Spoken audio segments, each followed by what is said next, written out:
guys, how's it going? Welcome to this week's recap video. I have 3 things that I want to talk about before we jump into the questions from this last week. Starting off with number 1, HoseLink, who is our sponsor for today's recap video. So if you are sick of coiling up hoses or you're sick of kinking hoses, all of the above, get yourself a retractable hose.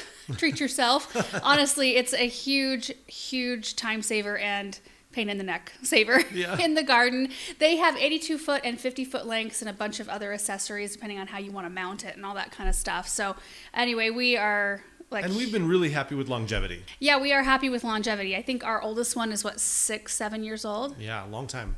So anyway, we will link them down below. Thank you, HoseLink, for sponsoring today's video. Second thing I want to talk about is an event that we are going to, Aaron and I, in July. I think it's the 20th through the 21st. I have the details right here. Hang on. So it's called the Pond and Garden Tour. It's Aquascape Function. And Kevin Espiritu from Epic Gardening and myself and Aaron will be there. And we're just going to be along for like a really fun ride. July 20th through the 21st, there's going to be a charity dinner, lots of tours of ponds and such. So I'm really looking forward to it. We should link down below to more information on that as well. I don't know how many tickets are selling. 1,000? A lot. I think they were going to open it up to 1,000 tickets. And then the VIP charity dinner was like 250 tickets, I think. And okay. There you go. And the third thing I wanted to talk about was our brand new exclusive kneeling pads that we announced this last week. And I have to say a massive thank you to all of you who ordered one. What an encouragement. Yeah. Honestly, it's just been such a fun week and so fun to see your messages and how excited you are. I'm so excited because having the right stuff, it's kind of like having a retractable hose. Having the right stuff in the garden to make it comfortable and easy for you is... It's a big deal. It really is. And, you know, the company that made the big red one that I used to use all the time that flew out the back of the truck, and one of you guys sent me a replacement here semi-recently, it's just the best because I tend to like to put my knees all the way to my ankles on a kneeling pad when I'm working, and I haven't found another kneeling pad that is as comfortable, so we were able to bring back pretty much exactly the same kneeling pad. Anyway, huge thanks to Ken. Ken, our editor / store manager at this point, he was the one who saw that project through from start to finish. Well, I guess as just kind of like a heads up, Ken he's kind of taken over the store. I'm kind of doing full-time editing again. And we have a new editor coming on in 2 weeks who actually has helped us edit videos before. He lives in town. He's been doing one of our videos a week for the last little while. Yeah, for a while. And then even before, he's been helping on and off for the last 2 years. So I don't think anybody notices when he edits versus anybody else because he just, it looks like a Garden Answer video. Yeah. Not that Garden Answer videos are difficult to edit, I guess. But, I wouldn't know. It seems but difficult to me. Anyway, so I guess just as a heads up, Ken's going to switch to kind of running the store. And then our new editor, his name is Taylor. And that'll be nice when he comes on. So I'm not doing full-time editing. Yeah. Okay, so I think that is it, you guys, for announcements. So we can jump into the questions from this last week. The first video was pruning lavender and roses. So I started with the lavender hedge of Sweet Romance lavender in front of our raised bed vegetable garden that we planted 6 years ago? Yeah. And I just went through how I like to prune lavender, which goes against any other guide you will read about lavender. We've done a more in-depth video about it before, and I think I hit the main points, though, in this video. I tried to, at least. So my approach to lavender is to just cut it all the way back every year, because lavender tends to want to create a woody base around the bottom of the shrub, and if you let it create that woody base, then you really shouldn't be cutting into that, because that could be very detrimental to your plant. So if you have a lavender plant that has that woody base, you can't apply my pruning methods. You kind of have to start from the beginning with my pruning method and then carry on with that. Otherwise, it could cause harm to your plant. So kind of went through some of those things, but what I find is that I just have really fresh looking lavender all the time, and I don't have that scraggly kind of dry looking base on the plant, which I don't really care for. So the Sweet Romance lavender has responded to that beautifully every single year. And then we started working our way. I had intended to do way more that afternoon. I didn't look at the clock. I must have started at 3:30 or something. And so I got one little flower bed done where I went through how I prune roses a little bit of instruction on that. And then I realized like I better get in so I can start dinner. It's getting I late. still think for most people, just doing the lavender would be like an all-day project. I always feel like I need to like have 2 or 3 projects in a video to keep it interesting. Like there's things going on. I don't know. Imagine what you could get done if you weren't filming. I know. I think about that sometimes. Well, I thought about that as I attacked the pond algae last night. I was like, you know what, screw it. I'm not getting a camera. I'm getting I had like an extra 30 minutes at the end of the day. And so I grabbed the net. Yeah. Couldn't think of the name. And I just stood out there and netted up string algae. So anyway, we're getting that all figured out though. That's a whole thing. Okay, first question from Angie. I love your clips so much. Thank you. I have learned a lot from you. I have a question. Is there any reason that you move those leaves underneath your plants? Can you keep them there as a mulch? You can. It depends on how many leaves you have, though.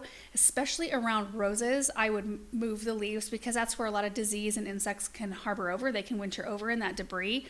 If it's not a super thick layer and you haven't been having any kind of particular insect problem in your garden, you could let them break down and kind of turn back into soil right there. We remove most of ours because we had thrips the last couple of years. We also get spider mites really bad, and I like to clean it up. I like a tidy looking, It's a cleaner look. It is. To have them gone. Yeah. So Anna said, just wondering what happened if you do not prune roses. Can you leave them as they are year by year? I think you could get away with it for like a year, maybe 2. I don't know. Eventually, your rose is going to need some attention.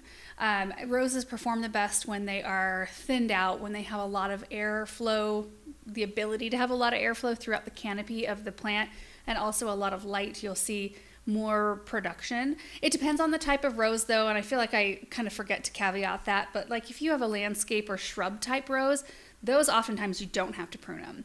You just deadhead them. If you want to, you clean up the spent blooms, clean out any dead branches, thin it if you want to.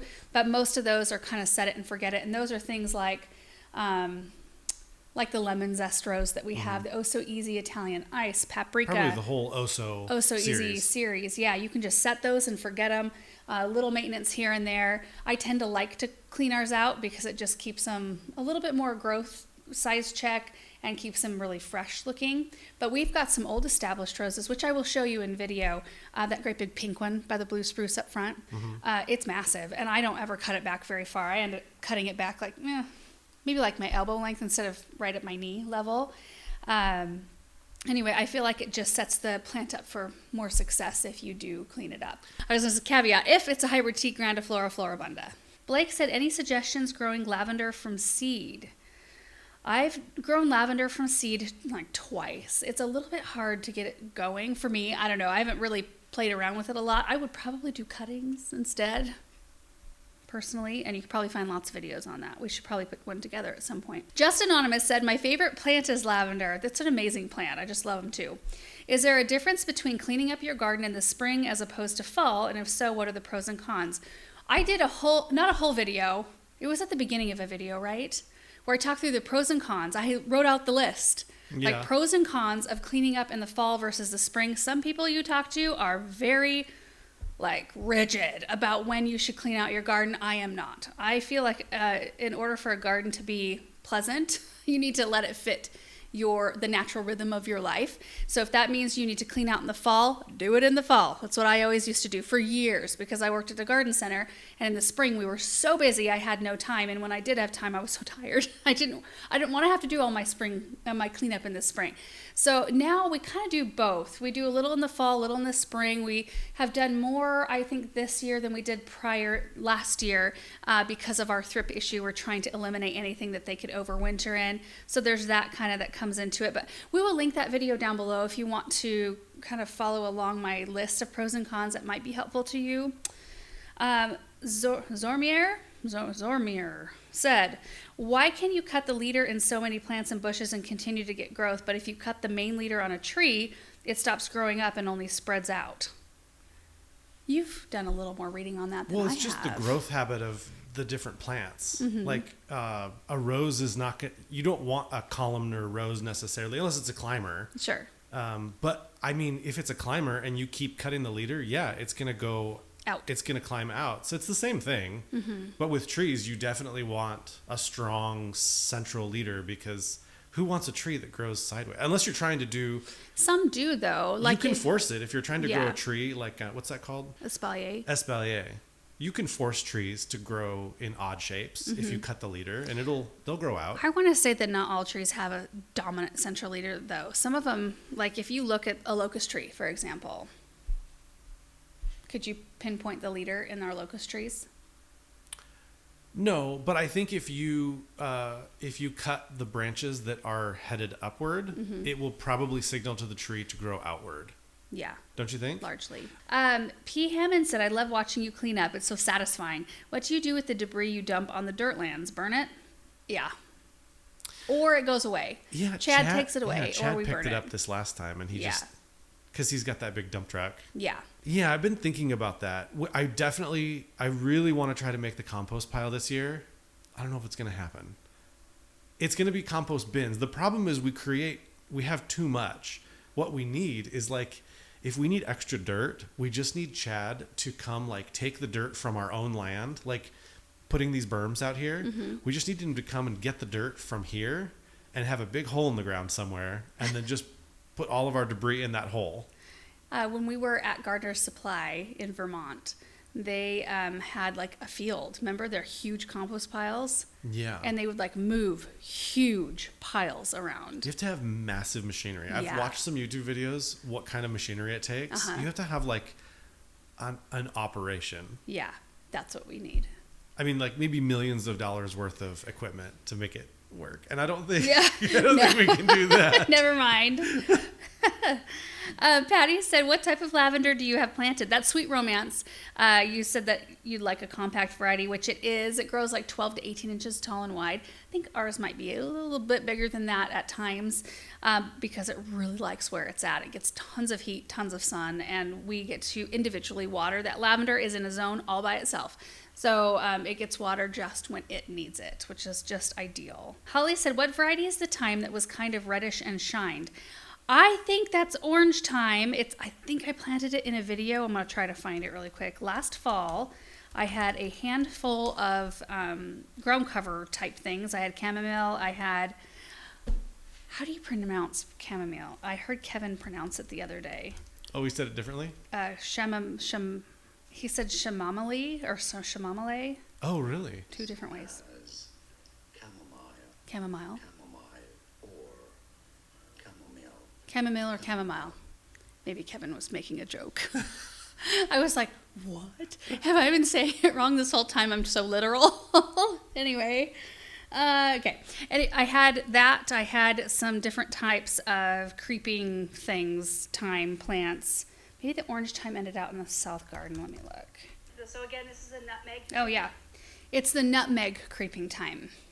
And it creates a denser mat than some of the other types of thyme out there, but it is beautiful. Teresa said, with the freezing weather in zone 5A/B, do you think it is too early? It depends on how deep of a freeze you're getting. We're still, like, we have one night on our forecast that's 27. I'm not stressed about any of our stuff. They've made it through colder than that this winter, and they're fine. So we're just kind of carrying on with cleanup at the moment. 26 now. Oh, 26. So the planters that I've planted up, I will cover those on nights like that. I've popped the cold frames open for the artichokes, so that night I might pop it down. I've got 2 artichokes growing in the greenhouse Really? right now. Yeah. Next video is first load of spring color down at the garden center and helping display new pottery. So I went down because they were expecting their first load of spring color. And while we were waiting for the truck, we got some work done. So we displayed some pottery and it was really fun. It's always fun to go down there and just get myself out of my usual environment and into a new one. And I enjoy being down there, especially in the spring, because it's like so much energy, spring energy. I mean, you guys know how gardeners are. Like, we've got all this pent up from all winter long and we're ready to go and everybody's excited. So that was very fun, and I ended up with a couple of flats of plants which ended up in pots already. First question, why don't you grow flowers for the garden center? You could specialize in your choice of plants. Just a thought. I've mentioned that before. You know, I think it would be fun. if you want it to be your pet project, Eh. yes, but I have no real interest in doing that. Nope. I don't want to produce anything perishable for somebody else. Like if my seedlings die for my cut flower garden, who cares? I can just direct seed something else later or start some new ones. And I'm not, like, nobody's depending on it. Yeah. You know what I mean? There's no stress that way. Charles said, my family has a small nursery business. Can I ask where I could find the rolling carts for displaying flowers in front of your parents' garden center? They look super handy. Those were custom made by the guys down at the garden center. There's some really talented, like, welders and things down there. And they come up, like, you can show them a picture or, like, give them a concept and they'll come up with something. Yeah. Like, I've showed you the bird cage, I think, in the back sunroom. It's like this octagonal, I don't know if it's an octagon exactly, but it's kind of that shape, and it's got a really neat roof. It's real big, and my mom just showed the guys a picture, and they built it out of scraps that come out of the back of trucks when we get new loads of trees and such, which they're unloading right now. Load of trees, so I might head down there and maybe help untie them later today. It's so beautiful. It's supposed to be 54, no breeze and sunny today. Connie said, curious if your mom orders extras of certain plants without even asking if you're going to want them, or does she just know Laura's going to want a whole flat or two? Sometimes she just knows, but most of the time she calls me. When she's placing any order, she'll just say, hey, do you want to look at so-and-so's availability and see if there's anything that you would like?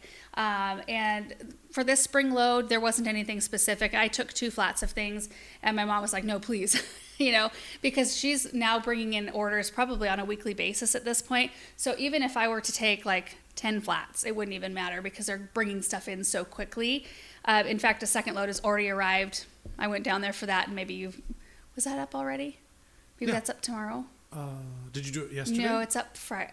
It's Friday's video. Tomorrow's video. Yep. Today's Thursday. Yeah. Think about it. Anyway, so most of the time I know when orders are going to be coming in, and I get the option to add on stuff if we need it. User said, at night, do they bring inside all the flower carts? If they leave them outside in front of door, nobody's stealing. No, they don't leave them on the front sidewalk. They wheel them in because it's too cold, like kind of iffy for those things right now. So they wheel them into an unheated warehouse, and then they bring them out in the morning once it's heated up just a little bit. They do leave bagged items out there, though, and nobody ever messes with them. I mean, that works, but, Alex said, where is the moon arch from? I love it. I can't find any that look that sturdy or aren't $3,000. Geez, I don't know where they got that. Is it like a Kinsman thing? I don't know. You could probably find one at Garden Artisans. It's probably expensive from them.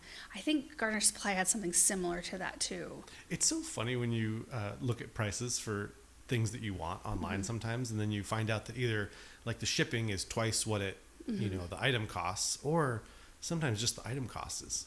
It's insane for large things. Right. Susan said, I saw you and Aaron will be attending the Pond and Garden Tour in July. It states you don't want to miss your opportunity to meet these garden celebrities. Do you feel like a garden celebrity? No. I feel like Kevin's more of a garden celebrity than I am. Yeah. It'll be fun, though. It'll be fun. This will be our first time, like, meeting face-to-face, but you and Kevin talk. Yeah, we chat all the time. Yeah. So anyway, we're really looking forward to it. I think it's going to be a great time, and we're going to go a little early and do some private tours. Okay, Pat said, random question. I love birds at my bird feeders, but they drop seeds that sprout underneath in my small garden. It is such a hassle dealing with those sprouts. Any suggestions on how to deal with this? I mean, the obvious one would be to move your feeder somewhere where it's not going to sprout. I know that's not always an option, so that may not work for you. You could, There are some no sprout blends, and I don't know a whole lot about them, but there are some blends of birdseed and they're more expensive, but it eliminates anything from sprouting. But why?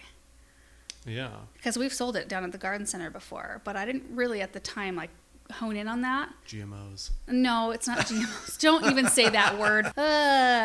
Everyone has put out videos about the first GMO tomato that home gardeners can get. Oh, wow. Yeah. But this is not a place where I'm going to go into anything like that at any point. Star Mountain Garden says, what brand is the small greenhouse? That one is a Paulram. Is that the brand? Yeah. Paulram. Yeah. It's been up there for the last several years, and it's held up to a lot of things. It's done a good job. Joanne said the insert on the pronunciation of obelisk, had to watch it twice. Was that Ken or Aaron editing? That would be Aaron. Yeah. So I said obelisk later in the video properly. Well, your mom says obelisk, 2 syllables. Which is what I used to say, because that's what I heard. And Monica says it, probably just because of your mom. Yeah. But we don't want to go mom blaming here. She watches these videos, Aaron. I asked her later, I was like, I just put it up on my phone. I was like, pronounce this word for me. And she said obelisk. And I was like, I don't think that. She's like, well, it could be a regional thing. And I was like, I'm pretty sure It is regional. It's not regional.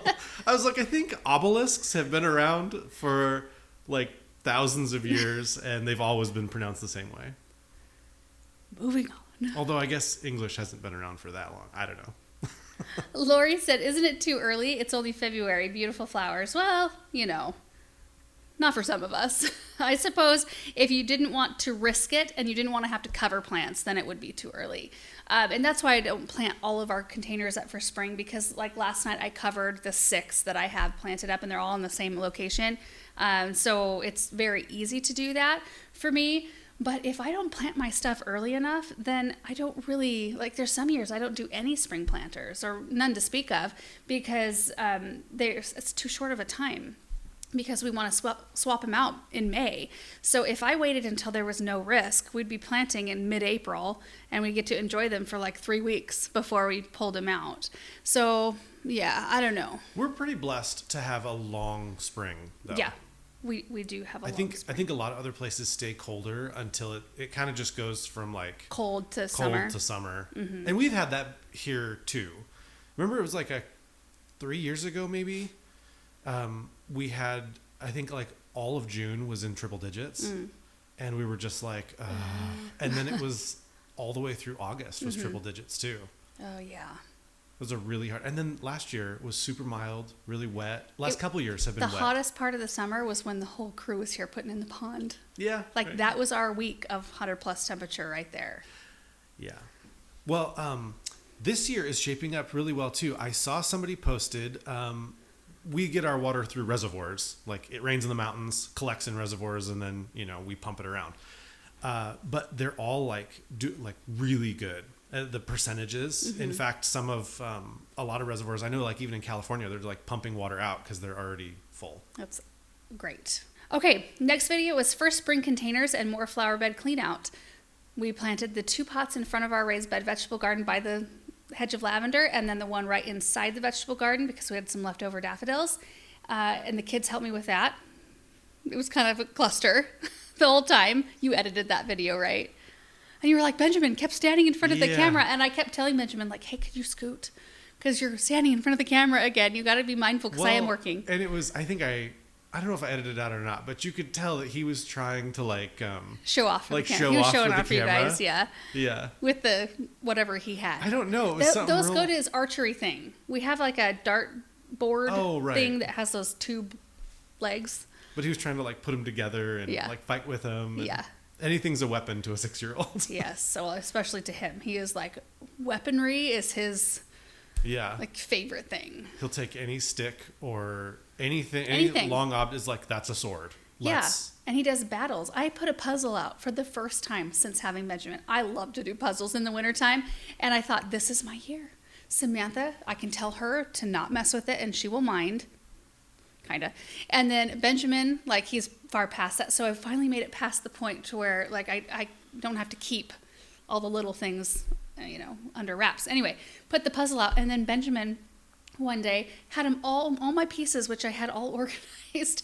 He had one dining room chair pulled across the room, and he had a big pile of my puzzle pieces there. And that was the dead army. Those are the army guys that had died in battle. And he said that, anyway, good ones went to heaven, the bad ones went to hell. And then he had another pile of the winning army, but the point was he had all my pieces in piles, and he had made battles out of them, and these puzzle pieces were guys. His imagination is awesome. Anyway, I just packed it up. I'm not at that stage yet. I thought I was, but I'm not. That's funny. Yeah. Alberta said, love seeing the spring colors. What is the brand of your shrub rake? That is a Fiskars shrub rake, and I really love that thing. I like the wide one too, but I always tend to go for the little one because it does most of the jobs I want it to do. Next question. What type of gravel did you use in your driveway and grow box area? It's a 3/4 chip in the color blue, which we cannot find anymore. Yeah, it's tough to find. Chad does a real good job trying to match it, but it was here when we moved in, and I like that it's got cool undertones. There's not orange or brown, a lot of brown. It's more a lot gray. of orange and brown in our area. It's really easy to get brown gravel. Right. harder to get gray and blues, Yeah. sort of a feel. I purchased pea gravel and what a mess. Yeah, that can be a little bit messy. Unless you get it in a chip. You can get small rocks in it, like a real rough chip that kind of pack a little bit better. We have that, not pea gravel size. It's a little bit bigger, but we have that around the Hartley. And It's pea gravel. It's supposed to pack, but there's so much of it. Yeah. I'm like, I don't know how. Anyway. I think one day we should just do that flagstone. Or flagstone No, would be you beautiful. can't do brick because you already of have the brick Yeah, edging. So you're you'll right. do a brick edging with flagstone Yeah. in the middle. So carry on from the pathway and just Yeah. do that. Yeah, that would be beautiful. Denise said, I'm trying to do a better job of learning to listen to my plants. When you say that a plant does not like to be fertilized, what would you look for to determine that? Can you share a few that do not like it? Russian sage, any sedum, they don't like to be fertilized. Skullcap, which I have out there, doesn't want to be fertilized. What else? You said sedum. I said sedum. Sedum and Russian sage are the two big ones. They like poor soil. They don't want extra fertilization. A lot of times they flop. They can flop for other reasons, though, too. If they need to be divided, they can flop. If they're not getting enough sun, they will flop. But if they're over-fertilized, they can also flop. So that's something to look for. Kristen Stevens said, I'm so envious of your weather. Still lots of snow in western New York. Can you advise how you handle insects on your roses? We had snow last week, remember? Yeah. We had for a the snow floor when morning we woke up. for Yeah. like an hour or two. And then it got like 40 something that day, so it all went away. But when you know it's going to leave in just a few hours, it's beautiful. How we handle insects on our roses. We use a couple of different sprays. Captain Jack's Dead Bug is probably our number one. It's a spinosad spray. It is organic. It's still a broad spectrum insecticide though, so you want to use it very carefully. Use it at the right time. Dusk is the best time after pollinators have gone to bed. The main insect we deal with on roses is aphids, and it just takes care of it pretty quickly. We are trying to push toward biological control using predatory insects in our garden, which we will probably do again this year. I plan on it. So last year we did minimal spraying. The only thing we sprayed were supertunias and superbells for budworm, because I don't know a predatory insect that would handle that. Not at the rate that we would need them, I don't think. But anyway, so we usually use BT or Captain Jack's Dead Bug for that purpose, and we spray once a week just supertunias and superbells to keep blooms on the plants. Otherwise, we don't have any blooms. So other than that, we sprayed weeds in the gravel driveway, but that's pretty much it. It was a really great year. Yeah. I feel like we kind of turned a corner, which is wonderful. Nicole said, have you turned your drip on, or do you hand water for now? We hand water for now, probably until sometime in April, I'm guessing. First part of April-ish. Maybe March. It depends. Our average last frost date is April 29th. I Googled that. So it kind of depends on the year. Yeah. And it takes a heavy frost to freeze lines. Like it would take, the frost line would have to go down quite a lot to do any damage. Right.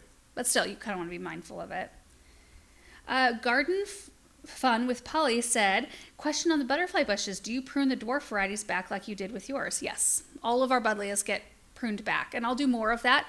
In fact, Bethany's out there working on some perennial cutback, but she's saving all the buddleias, hibiscus, some other things that I haven't really addressed really closely, and we'll go through that together again. And it depends on how cold you are or what your winter's like. I think a wet winter is more detrimental to buddleias than a dry winter for sure.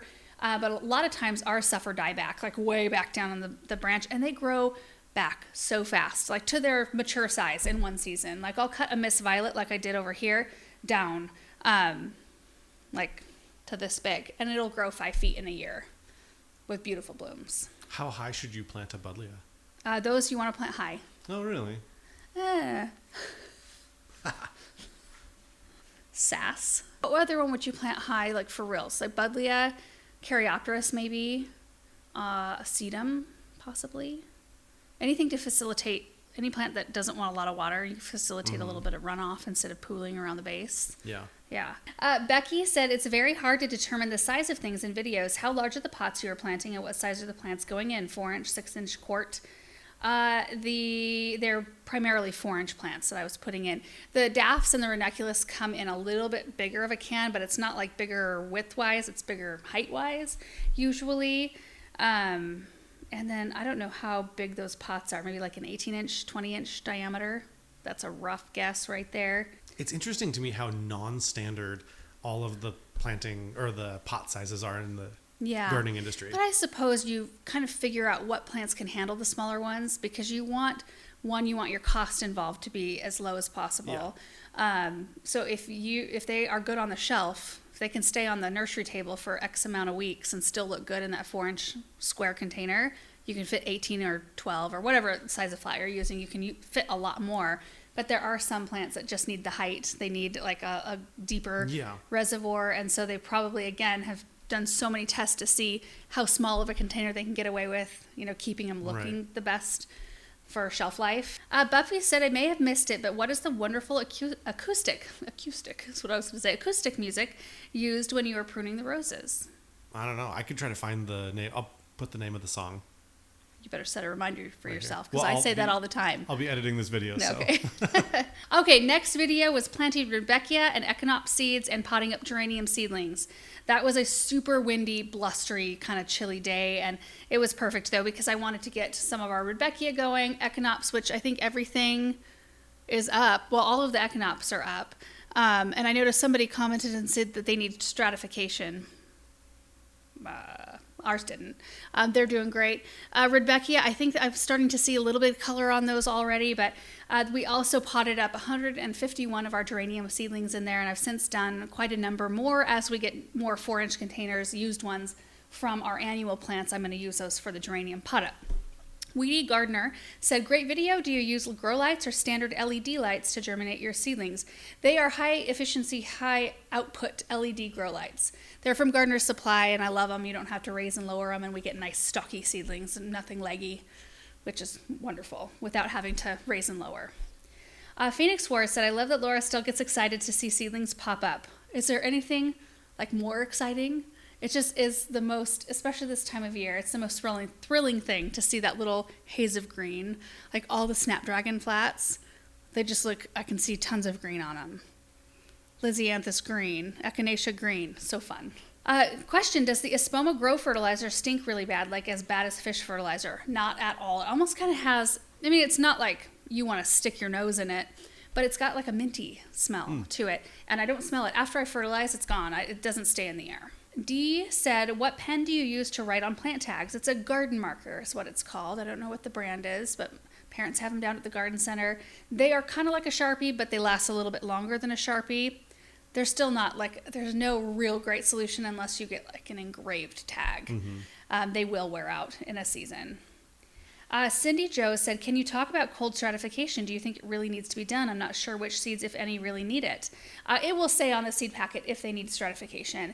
And I don't know, maybe the Echinopsis packet said it, but I missed it. I don't know. Usually I key in on those things, but so far so good on those. And like the Echinacea that we planted, most varieties need stratification, which for those of you who haven't dealt with seeds and know about stratification, it just means that they need a cold period in order to kind of prep the seed and get it ready to germinate. So when you get seeds, you can toss them in the refrigerator, or a lot of times, like with poppies, you can throw the seeds out in the cold, or milkweed, is that right? The one that the butterflies like so much? Milkweed, yeah. Needs a stratification, and you can throw that out in the wintertime so it gets that cold period, but you can simulate it with a refrigerator and then bring the seeds out and then plant them in a flat if you want to do that. But anyway, did I already finish the Echinacea thing? Some varieties need it, but the Purpurea Echinacea does not need a stratification, and mine are coming up and looking great so far. So it's just something to read up on the seed packet. It should say it. User said, I want to reuse my containers but don't want to sterilize them. Is it necessary? Probably. I don't sterilize mine. I will occasionally, if a seed tray is looking like this is mostly hard water damage, but I probably wouldn't wash that. I don't see any bugs. We're good to go. I don't mess around with stuff like that. And, I don't know. I don't really have big insect pressure problems. I think if you keep your fans going and you keep your moisture level in check, fungus gnats, yes. I do use natural for that. And I only think that it 90% works. I don't think that there's like a cure-all. But I use a combination of natural and the sticky tag, the sticker things you can stick in there, the yellow ones. And it does a pretty fair job, and we make it through seed starting season without spraying anything. Did you want to add to that? I was breathing. Oh, sorry. It Do you ever looked like forget to breathe? Yep. Kind of stand there and then you kind of go, yeah. Dang.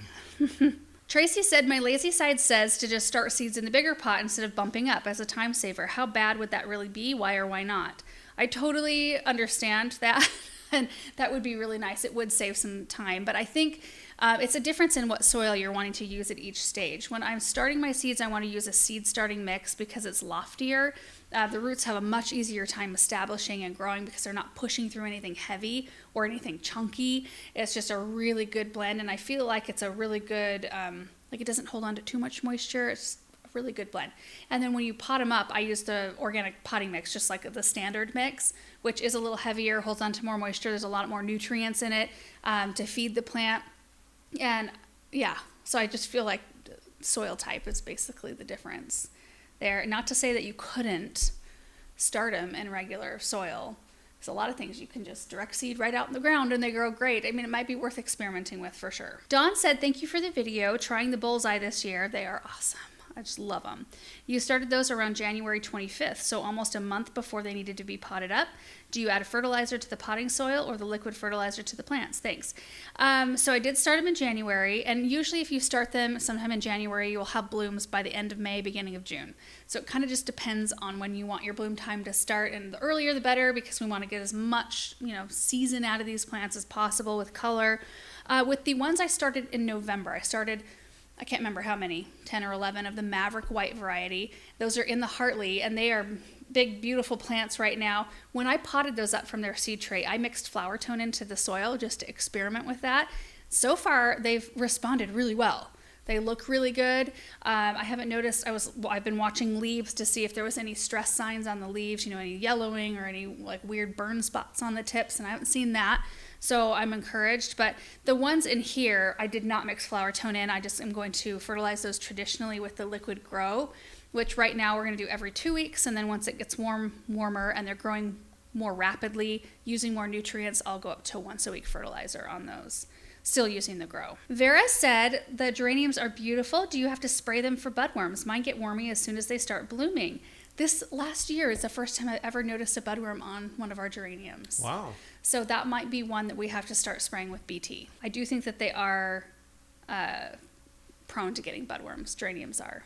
But I just hadn't noticed it on any of mine. Maybe I haven't planted enough geraniums to really realize it up until this year. The budworms are evolving. Yes, that too probably. We are not using all those geraniums here. In fact, I've got some ideas for my parents' house and some other places we'll be putting some of those geraniums. Nico said, just a random question. At what age did you start the business YouTube? Love your education videos and your family greetings from Greece. You were 10 years younger. Yep. At that age. Yes. Judy said, maybe sometime you can do a video about all the perennials that are easy to start from seed. Haven't I done that?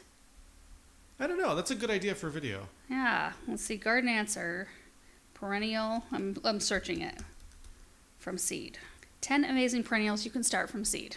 There you go. Boom. That sounded familiar. I think I've done that before. Last video from this week is how I prune our raspberries and blackberries. So that was the video that I had intended on doing the day we were in the greenhouse, but it was just too windy. But I went out and explained the growth cycle of a raspberry and a blackberry plant and just showed you how I'm pruning mine and the different methods you can do depending on when you want your crop to be and depending on what kind of berries you have, spring bearing or fall bearing or ever bearing types. And it looks so much better. I just love getting out there and doing those types of projects. And it only took I think start to finish, even filming it, it was like 2.5 hours. It was not a huge project. I like days like that. Nice, easy project to do. Diana said, on pruning blackberries, is it okay to prune after harvesting the berries? That is what I did last year because it's so easy at that time to tell which is old and new wood. Yeah, absolutely. If you know your cane's done, if it's a second year producer. So blackberry plants have primocanes, which are their first year canes, and then floricanes. Their primocane turns into a floricane the next year, and most blackberries only produce flowers on second year on their floricanes. So once that cane is done, you know you can cut it out because it's not going to produce any more berries. You leave all the ones that don't have berries that they've produced that year because they'll have berries the next year. That's not 100% of varieties though, and I think they're coming out with more and more varieties of things that will produce longer and more, and there are some varieties of blackberries that will produce on first year primo canes and on second year flower canes, so just be mindful of that, in which case you prune them a little bit differently, and I explained all of that in the video. Personally yours said, just pre-ordered the kneeling pad. Thank you. So excited. Thank you for working it out so we can all get them. Are you going to have hats in your shop? Do we have... Yeah, I talked to Ken yesterday, and he's about to place another order for shirts and hats and things like that. Oh, So, good. but the place we get them, it takes a little while to get them in. So they'll be there eventually, but Yeah. he's working on it. Awesome. Dallas Taylor said, how do you stop the runners from spreading outside the bed? What you do is you find yourself somebody who wants a bunch of raspberries in their garden, and when you have a nice crop of runners outside your bed, you just call them and let them know the runners are ready to dig. They come dig them out, and then they're gone. So do you just like dig down a couple inches and then cut? So you Or- just cut with a shovel. You can cut the runner root. Oh. So you've got, like, we have the raspberry beds here, and then we have a runner come out from underneath the bed, and then Sure. it pops up. So you know that it's originating from underneath, Okay. so you just kind of cut and make a sharp cut. So there's like the Between. runner that's going sideways, Yeah. and then the roots that you need to dig. Right. You need those roots. So you just cut that runner. And then you've got the little like stem that's Yeah. sticking up. Okay. Yeah, they're super easy to rehome. And if you stay on top of it, though, if you just want to weed them out, you can pull them out pretty easy when they're little. Cheryl said, do you use berry tone on grapes or something else? Mine produced fruit last year. I thought it was dead, and they were so good. I want to give them what they need. Yes, berry tone. And Erin ended up finding my berry tone. It was hidden behind some other things. I just Like didn't hidden look. behind tomato tone or something. Yeah, I didn't look hard enough. But anyway, I used Holly Tone because that's the bag that I found that day, and I didn't want to wait. I was doing the project, and I just wanted to get it done. But definitely, I'm using the berry tone on the grapes when we prune those. Monica said, before I put down mulch in the spring, I like to add compost and fertilizer to my beds. Should I spread the fertilizer first and then top with compost, or should I add the compost first, or does it matter? Doesn't really matter, especially if you're mulching over the top of all of it. Yeah, I don't think it matters at all. Jenna said, how do you rake and blow without picking up all that gravel? That stuff is actually wood chips in that area that we have a local tree company who does all of our tree removal or trimming, big trimming jobs. They actually drop off truckloads of chips when they're in the area. We have a couple huge piles out there that we're going to use for our pathway around the dirt lands. We should do that here, like one of these really nice days. I've been trying to get you to do that. Well, I was waiting for a nice day that wasn't windy. Yeah. Being out there in the open, exposed, Yeah. that's kind of miserable. So anyway, they really form a nice mat, and they don't lift. Like, the leaves are so light that they just blow off the wood chips, and I got more of them when I raked. When I was raking up the little piles, it's inevitable. You get a little bit of that in your bag too, but there's a pretty thick layer in there. Dear said, do you ship to the UK? Yeah, I think most things do. Do they? Some things won't. Like if you want a little like bag of Biotone or something like that. Oh, that can't you go know. out of the US. Yeah, Sure. But you can buy I think most things on the store and have it shipped. I mean, it's not going to be cheap, but it can happen. So don't expect it to be inexpensive. Sure. And the last question, Art by LA Co. said, I purchased a fall gold plant last year because of your rave reviews. I never realized how thorny raspberry plants are. They are so thorny. Whatever plant the plant produced, the wasps ate. Oh, which were not that many because they were first year, I'm guessing. Are all fall golds everbearing? Well, the fall gold, that's a variety. That is an everbearing. I'll have to try and find the tag now so I know how to prune. Yep, prune it like an everbearing, like I explained in the video. You can prune them like I did to get a June crop and a late crop, or you can mow them all down and just kind of guarantee yourself a later in the season bumper crop of bigger berries. First year canes won't do a whole lot like the year you plant them. So what they did is pretty much what I would expect mine to do. You should get more this year, and even more the third year. But fall golds are so good. And I think it was They're really something. sweet. Yeah, I think it was something you were a little suspect about Yeah. in the beginning because you are a red raspberry fan. Well, yeah, I like raspberries. They don't look as vibrant, because they're gold. Right. And they look like they're not ready to eat or, they just don't look right. Mm-hmm. But they are better. They are bitter. They're so good. I'm so glad that you feel that way. I don't know why. It's like I won in that one. One case, I won. I don't know. I have a hard time imagining anybody doing a blind taste test and picking a red raspberry over a fall gold.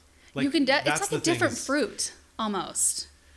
Yeah, it needs to be a blind. If you tell people these are both raspberries, tell me which one you prefer. I think that like 80 to 90% of the time, people would pick the fall gold, not knowing, and maybe thinking that it was a red raspberry. I made some fall gold jam because I thought it's going to be beautiful because it's this kind of like gold amber color. It kind of looks like snot. I'm not going to lie. You want to mix that business with some red Yeah. just because it's not super appetizing looking, but it's so delicious. So good. And that is it for today's recap video. I can't think of anything else. Am I forgetting anything? I don't think so.